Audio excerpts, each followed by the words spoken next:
All right, folks, it's a beautiful day at the old ballpark.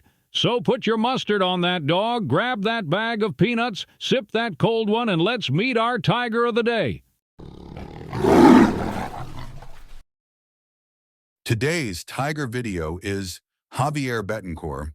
He is represented by a 2014 Bowman Chrome Prospect autographs, slabbed by Stats Grading. If you're into Tigers history, prospects, and the hidden stories behind big league moves, you're in the right place. Let's talk Javier Betancourt and why his path through Detroit's system was a perfect snapshot of how the Tigers built talent in that era. Javier Alejandro Betancourt was a Venezuelan-born middle infielder. Right-handed bat, right-handed throw, signed by the Tigers as an international free agent. He was the classic Venezuela middle infielder archetype.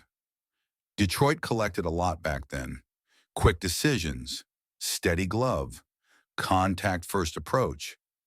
And here's a huge piece of the story. Betancourt is the nephew of former MLB infielder Edgardo Alfonso. So when scouts talked about his instincts, they weren't just being poetic. Baseball was literally in the family. Betancourt didn't take long to show why Detroit wanted him. In his early pro seasons, he put up loud contact numbers for a teenager. In the Venezuelan Summer League, he hit .333 in his debut stretch. Then in the Gulf Coast League, 2013, he again hit .333, showing a feel to square up pitching even as a young player stateside. That consistency, same batting average in two different environments, helped build his reputation as a bat-to-ball guy. Not a masher, not a burner, but a player who makes contact and understands the game.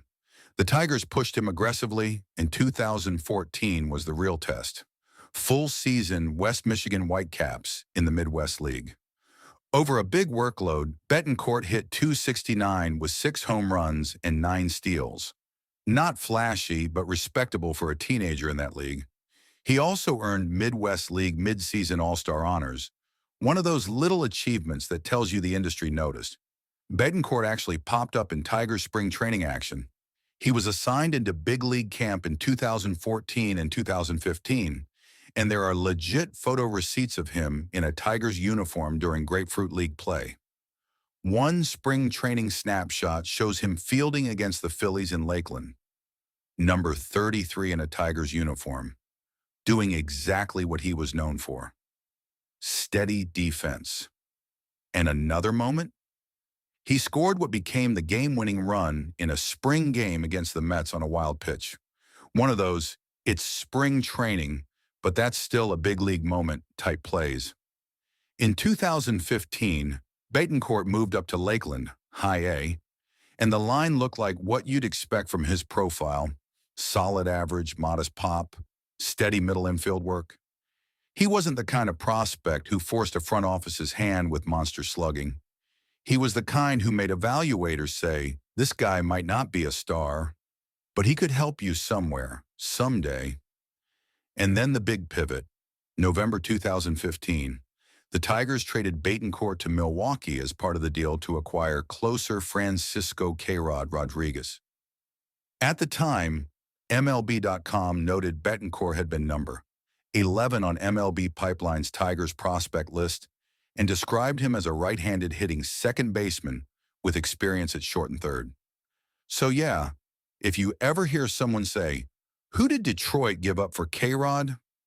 Javier Betancourt is a big part of that answer. Did you know Javier Betancourt had a musical side?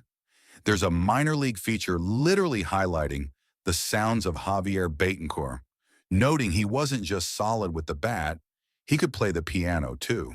And that's the Tiger story of Javier Betancourt, a contact-first infielder with pedigree, instincts, and a spring training cameo, who became the prospect name attached to Detroit's push to stabilize the bullpen. If you enjoyed this deep dive Tiger story, drop a like, subscribe, and comment.